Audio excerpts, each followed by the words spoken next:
પરંતુ stock specific recommendation જાણી લઈએ. રવિ સર, આપના કયા સ્ટોક છે કે જે આજના દિવસે ફોકસ કરીશું સર? હવે તમે પણ ટેકનિકલ ઉપર વધારે ફોકસ કર્યું છે, તો મેં પણ ટેકનો ફંડા અપ્રોચથી આજે રિકમેન્ડેશન્સ લીધા છે. પહેલો techno funda call Tata power રહેશે. એક બહુ સ્ટ્રોંગ બ્રેકઆઉટ એમને પ્રીવિયસ સેશનમાં આપ્યું છે. અહીંયા ખરીદારીની સલાહ છે. 410 412 વચ્ચે ખરીદારી કરો, 405 સ્ટોપ લોસ, અને ઉપરની બાજુ જે ટાર્ગેટ છે અહીંયા 430 સુધીને આવી શકે છે.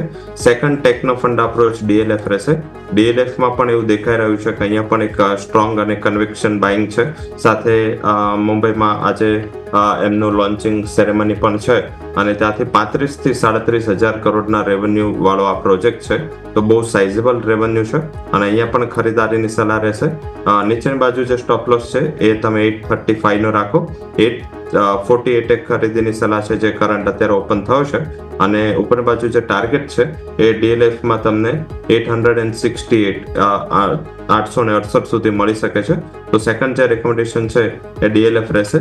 થર્ડ જે રેકમેન્ડેશન છે એ મારા હિસાબે અત્યારે જે માર્કેટનો માહોલ પ્રમાણે થોડું એક સાઇડવેઝ ચાલતા સ્ટોક્સ છે જ્યાં બ્રેકઆઉટની શક્યતા છે એ પણ ફોકસ કરો. આપણે જે મેરેથોન નેક્સ્ટ જેન રિયાલિટી આપી હતી એ અહીંયા ખરીદી કરો. ફરીથી અહીંયા બાઇંગ આવી રહ્યું છે. ફરીથી મીન્સ કે આપણે ટાર્ગેટ તો ઓવર અચીવ થયા છે, પણ છતાં લાસ્ટ ક્લોઝિંગ 450 આસપાસ હતું, આ 750.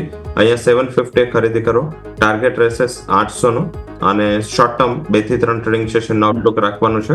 750 ના સ્ટોપ લોસ થી અહીંયા ખરીદારી કરવાની છે. 752-53 ખુલશે. 3 થી 4 પોઈન્ટના સ્ટોપ લોસ થી અહીંયા ખરીદી કરવી જોઈએ. તો આજના 3 રેકમેન્ડેશન રહેશે: ટાટા પાવર, DLF અને મેરેથોન નેક્સ્ટ જેન રિયાલિટી. ટાટા પાવર, મેરેથોન અને DLF